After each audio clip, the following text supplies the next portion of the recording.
A mí me toca, bueno, abordar un poco la parte orgánica de la Constitución, en 15 minutos, o sea que mucho no se puede decir. La parte orgánica, como todos saben, es la parte de la Constitución que está destinada a organizar los poderes del Estado. Yo me voy a limitar, por una cuestión de tiempo, a dar algunas líneas muy generales de lo que a mi modo de ver se debe considerar o tener en cuenta para poder abordar adecuadamente, para cuando uno estudia, cuando quiere explicar la parte orgánica de la Constitución. Lo primero que diría es que para abordar la parte orgánica de la Constitución, lo primero que debemos hacer es pensar cuál es su sentido, digamos, cuál es el motivo de que las constituciones, todas las constituciones, tengan una parte destinada a la organización del poder. Y esto es generalizado, es decir, todas las constituciones históricas, todas las constituciones mundiales tienen una parte orgánica. Incluso la primera constitución histórica, que es la de Estados Unidos, de 1787, la Constitución de Filadelfia, solamente tenía una parte orgánica. No tenía una parte dogmática, no tenía una enumeración de derechos, y esto era considerado por el constitucionalismo de la época como suficiente para tutelar los derechos y libertades de los ciudadanos. Las partes dogmáticas y los derechos de la Constitución norteamericana empezaron a aparecer con el transcurso del tiempo. Por ejemplo, la primera enmienda de 1791 estableció algunos derechos. Y por eso los derechos en la Constitución norteamericana aparecen estas llamadas enmiendas. La primera enmienda, la segunda enmienda, y así. Porque la Constitución histórica, como dije, en 1787, solamente tenía una parte orgánica. Esto yo creo que nos da cuenta de la importancia de estas partes en la Constitución, como un indicador. Ahora bien, para contestar esta pregunta, creo que tenemos que pensar en cuál es la filosofía del constitucionalismo y del derecho constitucional, y en este sentido hay que recordar que el constitucionalismo tiene un origen liberal, esto es que está dirigido a proteger al individuo, a la persona, sus derechos, sus libertades, principalmente frente a cualquier abuso que podría provenir del poder político, ¿sí? Este es el esquema básico, la teoría básica del constitucionalismo. Y allí radica la importancia entonces de diseñar de un modo muy inteligente las partes orgánicas, es decir, del diseño del poder político, de tener con mucho cuidado establecer cuáles son sus atribuciones, pero principalmente cuáles son sus limitaciones. Y acá esto se conecta con otra teoría que tomó el constitucionalismo, que es la teoría de la división de poderes, que proviene de Montesquieu, un autor francés que escribió en El espíritu de las leyes, o desarrolló, si se quiere, de manera completa esta teoría de la división de poderes, entendiendo que era malo que el poder esté concentrado en pocas manos,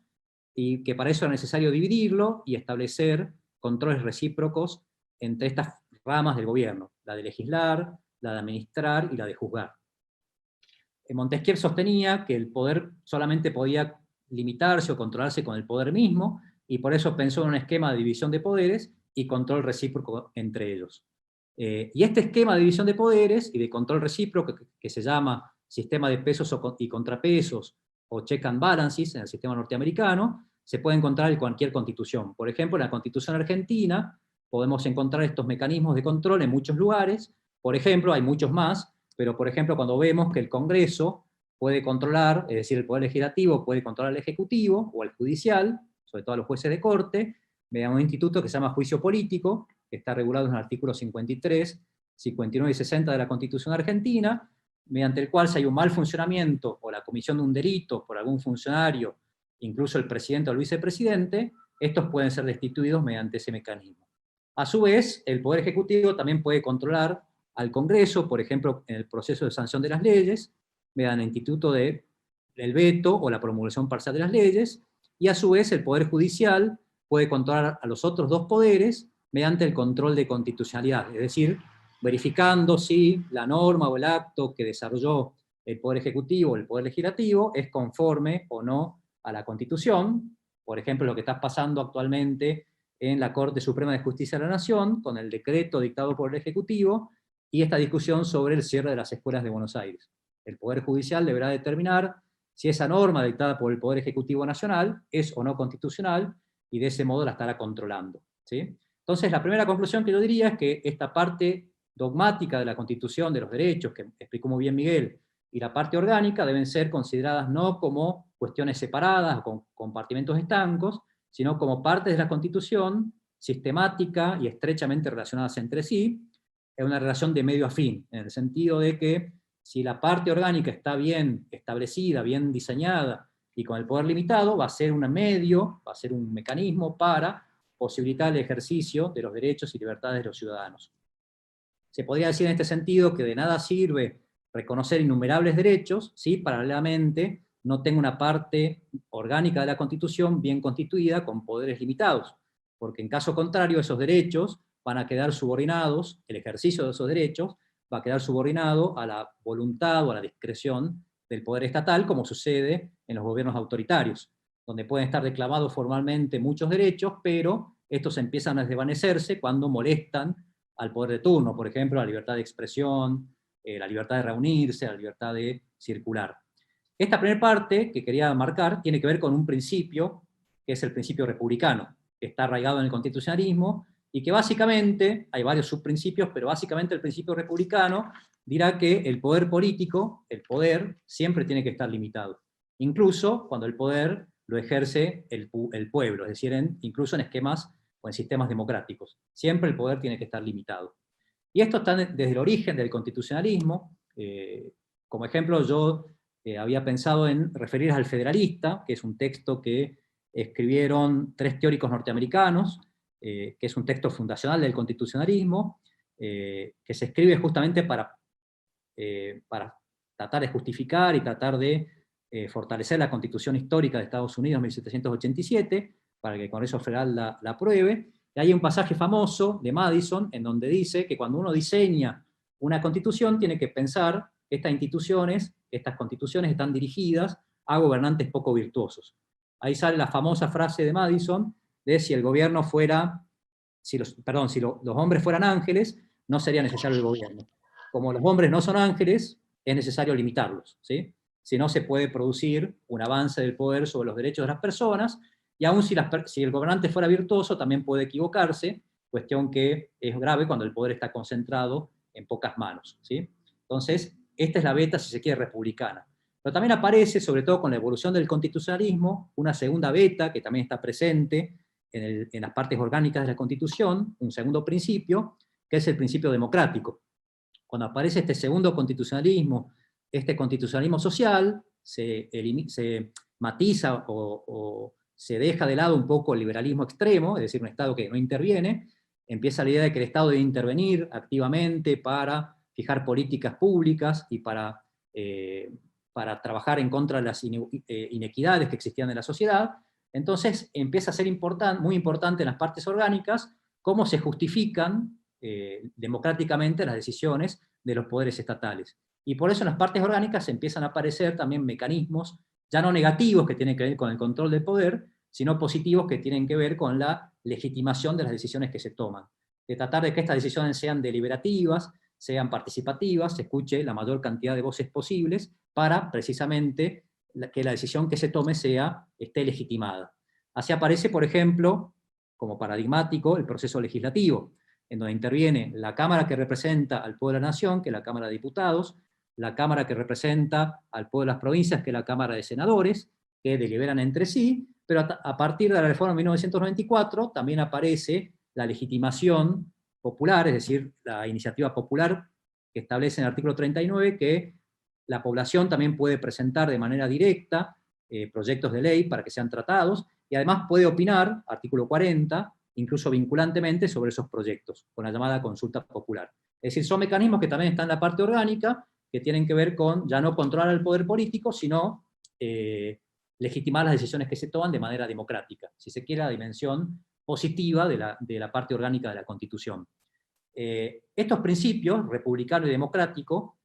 permiten leer las constituciones, entenderlas, y también criticarlas. Por ejemplo, si nosotros vemos que en las constituciones, en alguna determinada constitución, como puede ser Argentina, uno de los poderes del Estado tiene demasiadas facultades concentradas, puede generar una crítica conociendo el sustento teórico del constitucionalismo. Por ejemplo, en Latinoamérica muy común que los presidentes, que los poderes ejecutivos, concentren muchas potestades, desbalanceando el equilibrio que debe existir entre ellos. Por ejemplo, en Argentina, los poderes ejecutivos, vamos a ver que pueden dictar normas generales, que son los decretos de necesidad de urgencia, es decir, ejercer facultades legislativas, o dictar decretos delegados, y también pueden ejercer ciertas funciones jurisdiccionales, creando tribunales administrativos, como lo ha reconocido la jurisprudencia argentina. y esto puede dar lugar a una crítica porque es un desbalance en este sistema de pesos y contrapesos, y por ende pone en peligro la efectividad de la parte dogmática de la Constitución, como trataba de explicar. Esto algunos autores, como Carlos Nino en Argentina,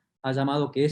ha llamado hiperpresidencialismo, para marcar esta prevalencia que tiene un poder sobre otros, y que va en contra de esta teoría de división y equilibrio de poderes.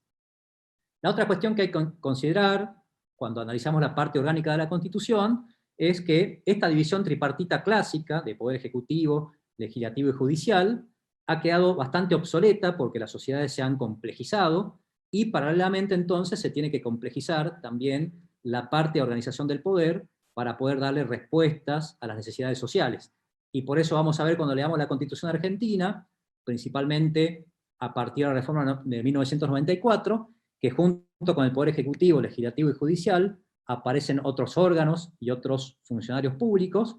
para justamente dar respuesta a estas sociedades más complejas. Así aparece, por ejemplo, el jurado de enjuiciamiento, el Consejo de la Magistratura,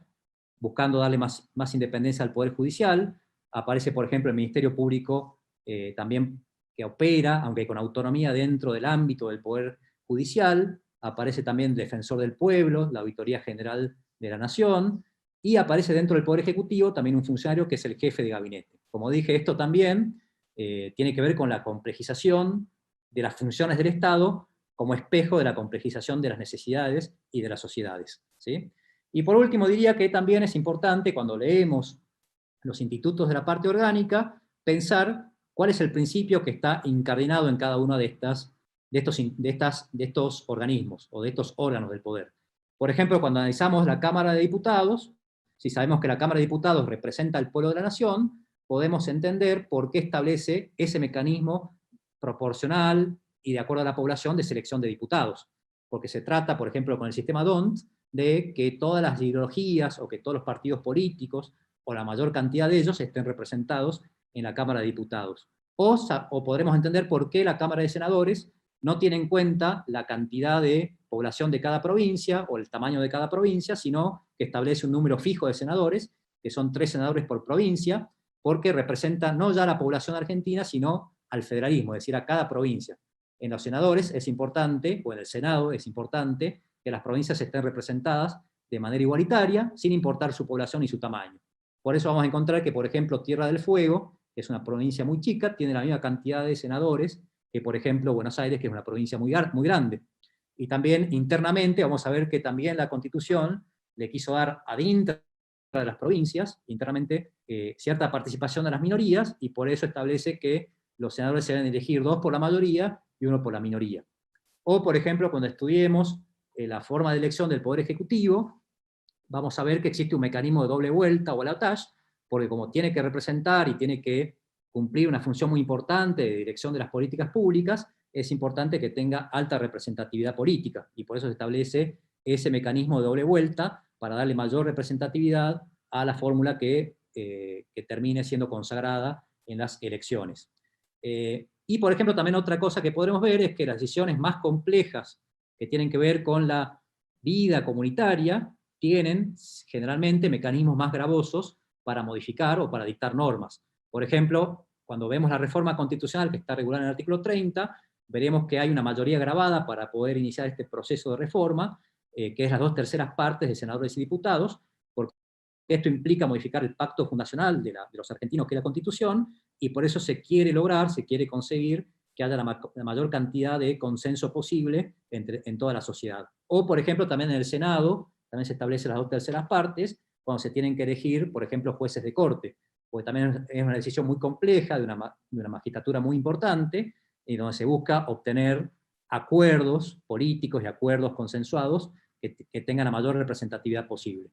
Bueno, simplemente estas eran las pinceladas que quería dar de cómo abordar la Constitución argentina, la parte orgánica, los principios que yo entiendo que subyacen y que permiten leer significativamente y comprender y poder explicar la parte orgánica de la Constitución. Muchas gracias, y quedo obviamente disponible para cualquier pregunta que surja después.